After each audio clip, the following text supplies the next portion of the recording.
standing outside an elementary school here in Canada. This elementary school probably looks very similar to the one in your neighborhood. Kids, the reason you can go to elementary school here in Canada is because you have this. This is a birth certificate. On the birth certificate, it lists your name, tells us when your birthday is, what city you were born in, and has a whole bunch of other official information. When your parents registered you for elementary school, they brought this in. Without this birth certificate, you would not be able to go to school here.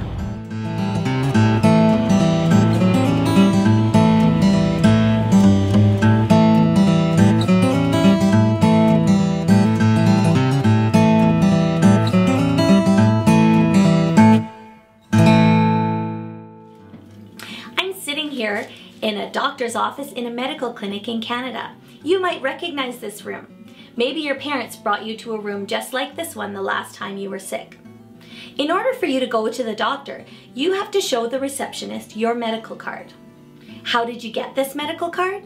Well, your parents had to send your birth certificate away and they applied for a medical card for you. So, because you're a Canadian citizen, you get to have access to free medical care whenever you are sick. Now we'd like to take you to the other side of the world to talk about the children of Myanmar. Another name for this country is Burma. Over the past number of years, thousands of families have escaped to Thailand from Burma.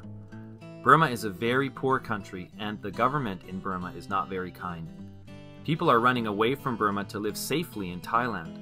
Unfortunately, when a Burmese baby is born in Thailand, that baby will not receive a Thai birth certificate because the family is from Burma. The baby will not receive a Burmese birth certificate because the baby wasn't born in Burma.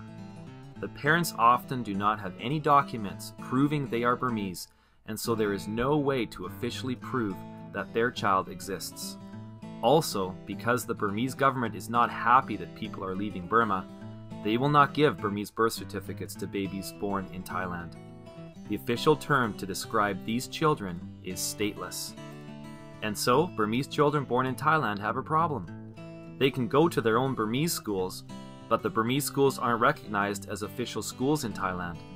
When students graduate from their schools, there is nowhere left for them to go.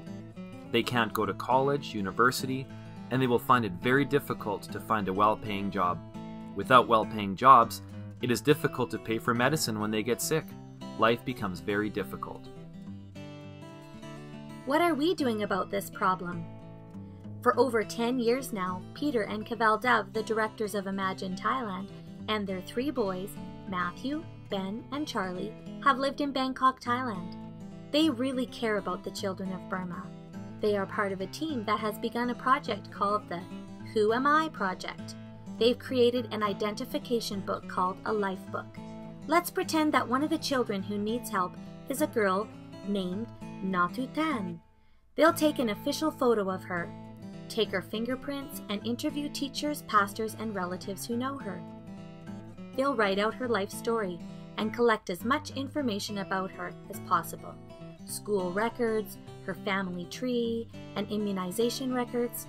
These documents and interviews with people who know Natu Tan help to prove that she does exist. The information is given to her principal in the form of a life book. It is updated regularly so that when she grows up, she will have a record of her life. Our hope is that one day this information will one day give her and thousands of children like her the information she needs to receive proper identification, and because of that, an opportunity to reach her full potential in life. Would you help us? Would you consider bringing together a group of friends to purchase and put together life books for the children of Burma? Begin by creating a fundraising idea and then spreading the word at your school, at your church, in your neighborhoods, on your sports teams. You can make an incredible difference in the lives of the children of Burma. Thank you for your compassion.